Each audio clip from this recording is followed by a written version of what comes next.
Menurut Wahyu dalam Alkitab, ada 3 Firdaus di alam semesta. Yang pertama adalah Taman Eden pada zaman Adam. Firdaus yang kedua adalah bagian yang menyenangkan di alam maut untuk orang-orang percaya yang telah meninggal. Firdaus yang ketiga ada di kerajaan 1000 tahun dan langit yang baru, bumi yang baru, yaitu Yerusalem baru. Taman Eden dalam kitab Kejadian adalah Firdaus yang pertama, tetapi karena kejatuhan, manusia diusir dari Taman Eden. Kemudian Firdaus yang kedua di alam maut atau Hades adalah Firdaus yang Tuhan bicarakan di kayu salib kepada salah satu penjahat yang disalibkan bersamanya. Tuhan berkata, "Aku berkata kepadamu, sesungguhnya hari ini juga engkau akan ada bersama-sama dengan aku di dalam Firdaus." Lukas 23 ayat 43. Matius 12 ayat 40 mengatakan, "Seperti Yunus tinggal di dalam perut ikan besar 3 hari 3 malam, demikian juga anak manusia akan tinggal di dalam rahim bumi 3 hari 3 malam. Perut bumi disebut alam maut, yaitu tempat di mana Tuhan pergi setelah kematiannya. Tuhan Yesus menceritakan kisah tentang seorang kaya dan Lazarus. Keduanya pergi ke alam maut setelah mereka meninggal.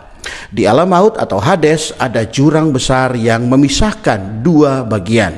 Bagian yang pertama yaitu bagian yang menyenangkan, dan bagian yang kedua adalah bagian siksaan. Orang kaya menderita di bagian siksaan, sedangkan Lazarus sedang beristirahat di bagian yang menyenangkan dari alam maut. Lukas 16 ayat 19-31.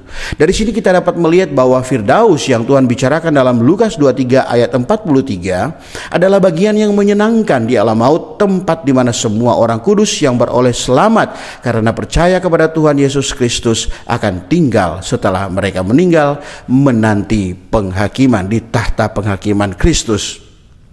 Kemudian Firdaus yang ketiga adalah Firdaus Allah dalam Wahyu pasal 2 ayat 7. Di sana dikatakan, "Siapa yang menang, dia akan kuberi makan dari pohon kehidupan yang ada di taman Firdaus Allah."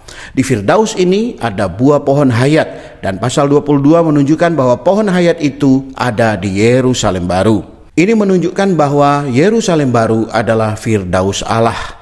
Kita tidak bisa mencampur Firdaus kedua dan ketiga bersamaan, sebab Firdaus kedua ada di alam maut, sedangkan Firdaus yang ketiga ada di dalam kekekalan yang akan datang di Yerusalem baru.